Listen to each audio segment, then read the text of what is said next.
जो मनुवादी मीडिया है वो तुम्हारी एक बात को लोगों तक नहीं पहुंचाएगा। लेकिन यदि यहाँ किसी मनुवादी का कुत्ता मर जाता है तो उसकी आवाज पहुंचाएगा। भैंस खो जाती है तो भैंस की आवाज पहुंचाएगा।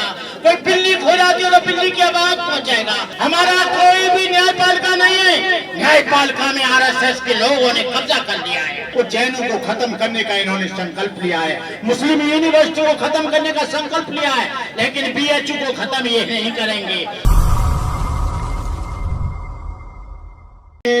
आंदोलन चले, लेकिन ये जुल्म क्यों होता है, जातिवाद का व्यवहार क्यों होता है, हमारे बच्चों को क्यों मारा जाता है, हमारी बहन बेटियों के साथ बलात्कार क्यों होता है, इसका कारण कभी आपने सोचा? तुम कितने भी नारे लगाते रहे ना, डॉक्टर अम्बेडकर ने कहा था ये संविधान बहुत अच्छा है, लेकिन इसे इम्प्लीमेंट नहीं किया गया तो मेरे लिए ये 2 कौड़ी का है। आज आप बता दें, हमारे डीसी कपिल साहब, मैं आपको बता दूं, ये नारे लगाने का वक्त तो है, लेकिन मैं एक बात बता दूं, जुल्म कहां से होता है। मुसलमान पर जुल्म हो रहा है, दलित पर जुल्म हो रहा है, बैकवर्ड पर जुल्म हो रहा है, ओबीसी पर जुल्म हो रहा है, आदिवासियों की बहन बेटियों की अस्मतें लूटी जा रही हैं और उनको निर्दोष और बेगुनाहों को नक्सलाइट बना के मारा जा रहा है और मुसलमानों को देशद्रोही और तमाम तरह के उन पे आरोप लगाकर जेल में ठूसा जा रहा है। जब कोई व्यवस्था बदलते हैं, जब किसी देश में परिवर्तन आता है तो सत्ता बदलती है तो व्यवस्था बदलती है। तो तुम क्या करोगे? आरएसएस के लोगों ने सारे देश की व्यवस्था पर काबू कर लिया है। आपको बता दूं, 3 तरह से 4 तरह से ये देश चलता है, न्यायपालिका, कार्यपालिका, विधायिका और मीडिया। मीडिया जो यहाँ का हरामखोर है, जो मनुवादी मीडिया है, वो तुम्हारी एक बात को लोगों तक नहीं पहुंचाएगा।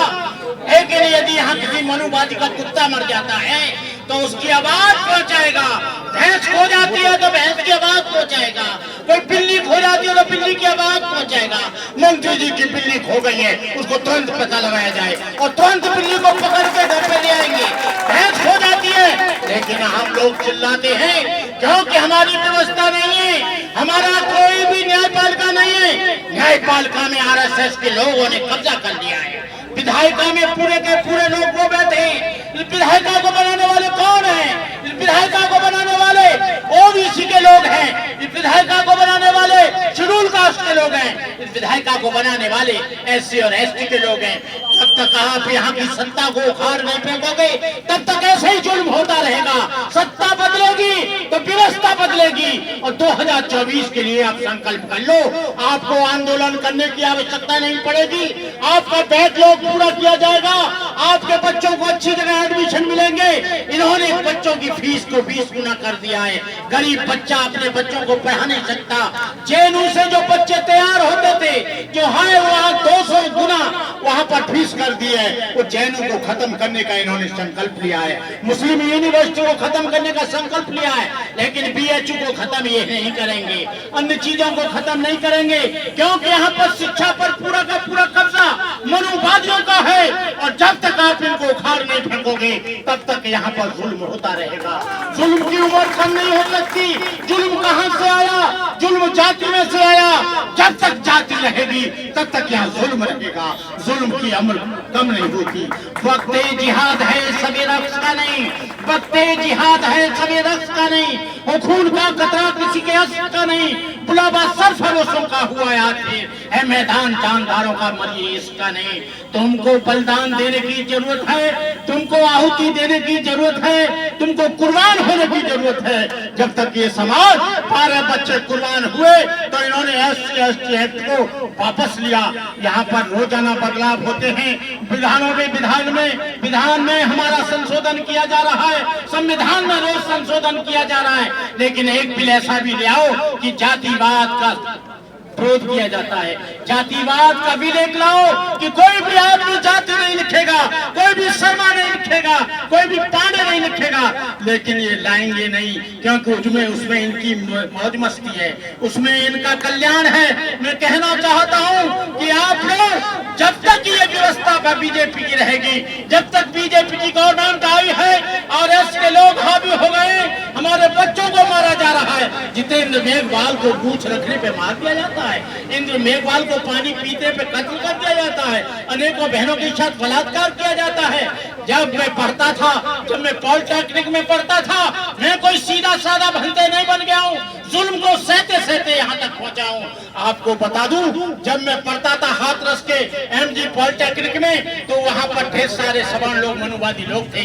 वहाँ पर एक नेम था, शेड्यूल कास्ट बैकवर्ड के लोग बाद में खाना खाएंगे, पहले ब्राह्मण ठाकुर बनिया खाएंगे, और जब बाद में बचता था तो उसमें नमक मिला देते थे, उसमें बालू मिला देते थे। फिर हम देखते थे, हमने कहा, एक लड़के से हमारा साथी था, हमने कहा ऐसे जुल्म कब तक होता रहेगा। हमने उसका विरोध किया तो वहाँ पर गोलियां चलने लगी। हमारे सर में 172 टाँके हैं, लेकिन हमने उसका बदला गोली का जवाब गोली से दिया। हमारी तरफ एक मर गया, उधर 2 मर गए। हमने कहा फैसला हो गया, उसके बाद जुल्म नहीं हुआ। हमने कहा मैं जीवन में शादी नहीं करूंगा, मैं जीवन में प्रोफेसर नहीं बनूंगा, मैं जीवन में IAS नहीं बनूंगा, मैं अपने उन लोगों को चलाने का काम करूंगा जो लोग भूखे नंगे लोग हैं, जिन पर जुल्म होता है। मैं शिक्षा के लिए काम करूंगा, मैं स्वास्थ्य के लिए काम करूंगा। ये बेईमान लोग 135-140 लोग बैठे हैं पार्लियामेंट में, लेकिन एक भी रिजर्व सीट से जाता है, एक भी नहीं बोलता है। ये पार्टी के एजेंडा पर बोलते हैं, रिजर्व सीट से जाते हैं। रिजर्व सीट इसलिए होती है कि जो लोगों पर, दलित शोषित पीड़ित लोगों पर, आदिवासियों पर जुल्म होता है, उसकी आवाज पार्लियामेंट में उठाएंगे। ये 2024 में आए, इनका घुटना खींच लेना, इनकी चड्डी काट लेना, इनके कपड़े फाड़ देना, इनको अपने बीच में मत आने देना। मैं कहना चाहता हूँ ऋतु बहन, तुमको मिलेगा इंसाफ, हम लोग आपके साथ हैं, समाज आपके साथ है।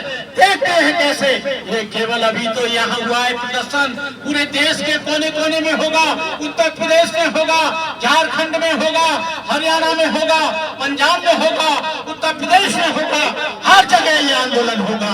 मैं इन्हीं शब्दों के साथ आप लोग नौजवानों से मैं रियाज लेता हूँ, तू इधर उधर की बात न कर, तू इधर उधर की बात न कर। ये काफिला क्यों लुटा?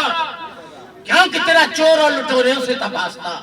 मुझे उनसे कोई गिला नहीं, मुझे दुख है तेरी धोखेबाजी पर, तेरे फरेब पर, तेरी गुंडागिरी पर, तेरे तमाम तरह के तेरी गुनाहों पर। कहने का मतलब यह है कि हम लोग उनको सपोर्ट कर देते हैं, वो चुनकर आ जाते हैं। आप पर जुल्म होता है, 5 किलो अनाज देते हैं, 5 किलो अनाज में सारी देश की सत्ता पर काबिज हो जाते हैं। वो झूठे वादे करते हैं, 15 लाख आएगा, 20 लाख आएगा, 2 रुपया भी अकाउंट में नहीं आता है। जितना बड़ा झूठा और जितना बड़ा झूठ बोलने वाले ये लोग हैं, उतना और कोई नहीं। मेरा इन्हीं शब्दों के साथ मैं तमाम बहनों को, तमाम नौजवानों को, तमाम लोगों को मैं अपनी तरफ से बधाई देता हूं। जब तक है ये चांद सितारे, जब तक है धरती अंबर, भारत ऋणी रहेगा उसका, अमर रहेगा अम्बेडकर। एक लड़ाई और है कि संविधान को बचाओ तो भारत बचेगा, संविधान को बचाओ मुसलमान बचेगा, संविधान को बचाओ ये देश बचेगा, संविधान को बचाओ तो दलित बचेगा।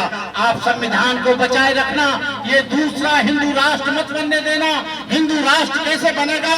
ये देश किसी की बपौती जागीरदारी नहीं है, ये देश मुसलमानों का है, ये देश ईसाइयों का है, ये देश सिखों का है, ये देश बौद्धों का और जैनों का है, ये देश कोई हिंदुओं का नहीं है। यहाँ पर किसी भी तरह से हिंदू राष्ट्र बना तो ये देश को तोड़ने का काम सबसे पहले वो लोग करेंगे जो संविधान को बदलने की बात करते हैं, जो संविधान को बदलने की बात बनारस में बैठकर जो बाबा लोग और तमाम शंकराचार्य कर रहे हैं, उनको तुरंत जेल के सेक्टों में ठोक दिया जाए। उनसे बड़ा देशद्रोही कौन होगा जो संविधान को बदलने की बात करते हैं। मैं इन्हीं शब्दों से आप सब लोगों को अपनी तरफ से मुबारकबाद देता हूं, धन्यवाद देता हूं कि आप लोग ऐसे आंदोलित होते रहें और अपने आप से बैकवर्ड को जोड़ना, शेड्यूल कास्ट को जोड़ना, मुसलमानों को जोड़ना, अल्पसंख्यक लोगों को जोड़ना। जब तक तुम तीनों एक नहीं होगे, कभी सोचना मत, तुम पर जुल्म होता रहेगा, अत्याचार होता रहेगा, तुम्हारे मासूम बच्चों के कत्ल होते रहेंगे। इन्हीं शब्दों के साथ जय भीम, नमो बुद्धाय, जय भारत, नमो बुद्धाय।